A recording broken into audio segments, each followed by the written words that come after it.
जी, मैं हूं मलिक शुएब। आप देख रहे हैं उर्दू इंटरनेशनल। आज सानिया 9 मई को 1 साल होने को है और इस टाइम मैं पार्लियामेंट हाउस के बाहर मौजूद हूं, जहां सानिया 9 मई से मुताल्लिक बैनर आवाज़ा किए गए हैं। आज दिन कितना स्याह है कि लगा दी मुझे आग, खुद को ही जख्म लगाओ तो नहीं भर सकता। जानते हैं लोगों से कि सानिया 9 मई के बारे में लोग क्या कहते हैं। होना नहीं चाहिए था, बहुत अफसोस हुआ था। मतलब बहुत गलत किया था पाकिस्तानी अवाम ने। कि 9 मई जो है अपने लोगों के खिलाफ एक तशद्दुद था। हमें इसकी मजम्मत करनी चाहिए।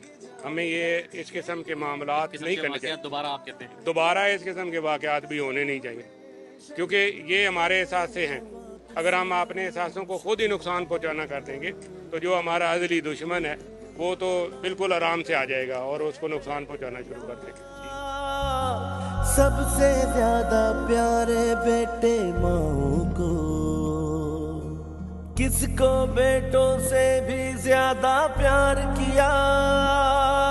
जिनके बेटे हैं जागते सरहद पे कहीं, वो माएँ भी तो रातों को नहीं सोती हैं। और वो जिनके वापस आए परचम में, वो माएँ अब तक रातों को रोती हैं। वो माएँ अब तक रातों को रोती हैं।